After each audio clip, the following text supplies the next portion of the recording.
아침엔 세계 시간입니다. 지난 3일 벨라루스의 반정부 인사가 숨진 채 발견됐습니다. 극단적인 선택을 위장한 타살 가능성이 제기되고 있습니다.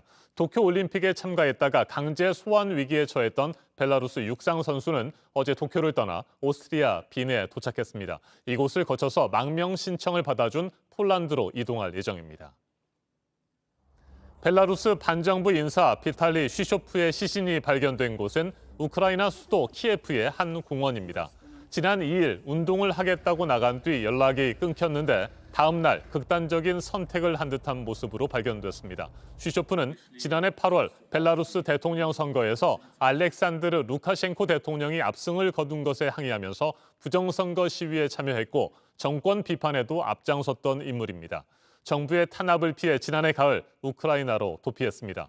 이곳에서도 정권 탄압을 피해 고국을 탈출한 벨라루스 반정부 인사들을 지원해 왔습니다.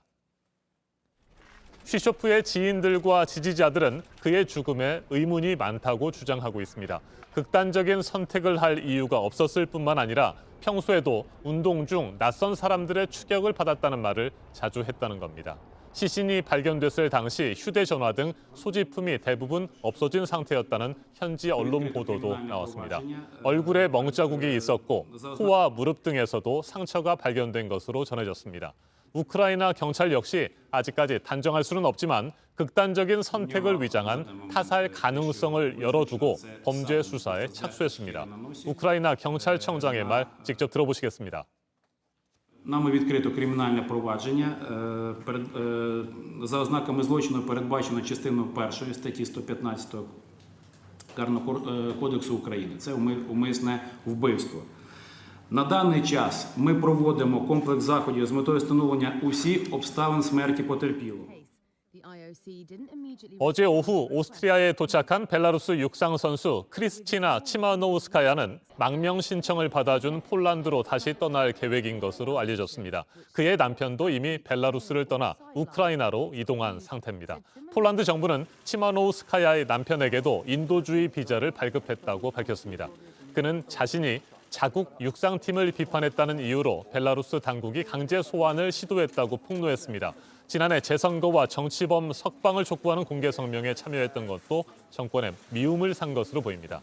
치마노우스카야는 외국 언론과의 인터뷰에서 고국이 자신에게 주어진 기회를 박탈했다고 비판했습니다. 들어보시겠습니다. Как спортсмен я чувствую себя абсолютно подавленно. Мне не дали шанс выступить до конца на Олимпийских играх. У меня забрали шанс на то, чтобы показать хороший результат на 200 метров. 반정부 인사의 의문사와 올림픽 출전 선수의 망명으로 다시 커지고 있는 벨라루스 인권 탄압 논란. 유라시아 전문가와 좀 더 자세하게 짚어보겠습니다. 이신욱 부산외국어대학교 교수 전화로 연결됐습니다. 교수님 안녕하십니까?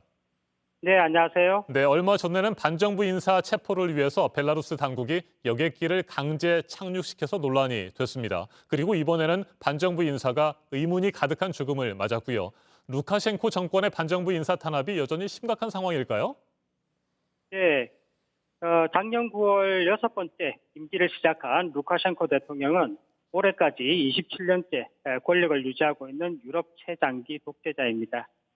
작년 대선부터 벨라루스 야권은 꾸준히 대규모 부정선거를 규탄하는 등 저항이 계속되고 있습니다. 지금까지 3만 5천 명 이상이 투옥되고 있고 대선 후보이자 야권 지도자 스베틀라나 티하노프스카야는 텔레그램 채널방을 통해서 올린 성명을 통해 내가 국민에 의해 선출된 유일한 지도자이며 이 취임식은 광대극이다라고 주장하는 등 야권 반발이 계속되고 있습니다.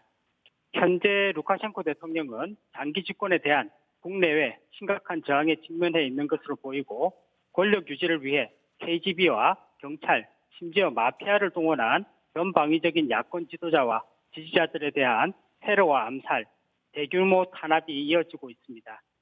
루카셴코 정권에 반대하는 전직 보안요원 모임인 비폴은 외국에 거주하는 야권 지도자들에 대한 벨라루스 국가보안위원회 KGB가 대규모 체포, 암살 작전을 벌이고 있다고 주장하기도 했습니다.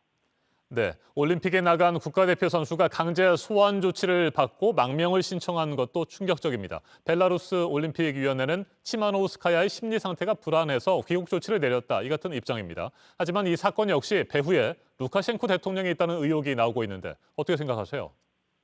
네, 당연히 루카셴코 대통령의 하나의 정치 공작이라고 생각합니다. 올림픽 기간을 이용한 루카셴코 대통령의 야당 인사 프로젝트의 일환으로 생각됩니다. 벨라루스와 같은 구소련권 국가들은 스포츠 스타나 예술인들의 사회적 영향력이 상당하다고 할 수 있습니다. 루카셴코 대통령은 정부가 투자한 것에 비해 메달 실적이 저조하다고 선수단을 공개 압박한 배경에도 야권 성향의 체육인들에 대한 대대적인 숙청을 통해 체육계를 정리하고 친정부 성향의 체육계로 재편할 것으로 보입니다. 벨라루스 국가올림픽위원회는 루카셴코 대통령의 장남 빅토르 루카셴코가 위원장을 맡고 있어 추후 권력 승계 작업에도 스포츠 스타들을 이용해야 하는 루카셴코 대통령에게는 체육계 정비가 시급하다고 하겠고 이번 올림픽 기간을 이용하고 있는 것으로 보입니다. 네, 반정부 인사의 죽음을 수사하고 있는 우크라이나와 그리고 육상 선수의 망명을 받아준 폴란드. 루카셴코 정권과 신경전을 피할 수 없을 것 같습니다. 이 두 사건으로 루카셴코 정권이 국제사회에서 더욱 고립될 것이라는 분석도 나오고 있고요. 그렇게 생각하세요? 네, 당연히 그렇게 생각합니다. 루카셴코 대통령은 권력 수호 의지를 굽히지 않고 있고 이에 비판적인 우크라이나, 폴란드 등 EU 국가들과 대립 관계가 더욱 심화되고 있다고 생각됩니다. 게다가 민주주의 물결이 동유럽에서 우크라이나를 거쳐 러시아와 벨라루스 문턱에 이르렀습니다. 유럽의 마지막 독재 국가로 평가되는 벨라루스는 작년부터 대선 후보 피옵스카야를 중심으로 국민 저항이 심화되고 있어 루카셴코 대통령은 그 위기감을 실감하고 있다고 생각됩니다.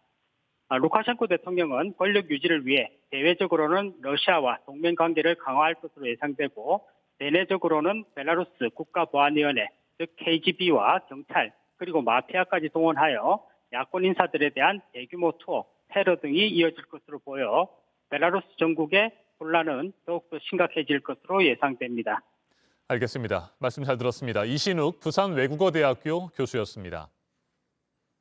벨라루스 야권 지도자 스베틀라나 티아노프스카야는 지난주 조 바이든 미국 대통령에 이어 지난 3일 보리스 존슨 영국 총리를 만났습니다. 루카셴코 정권을 더 강하게 때리고 더 용감한 자세로 맞서달라고 말했습니다. 그러면서 루카셴코 대통령이 부정선거를 통해 집권을 연장한 지 1년이 지났지만 국민들의 저항은 지금도 계속되고 있고 국제사회의 지속적인 관심과 지원이 절실하다고 호소했습니다. 지금까지 아침 현색이었습니다.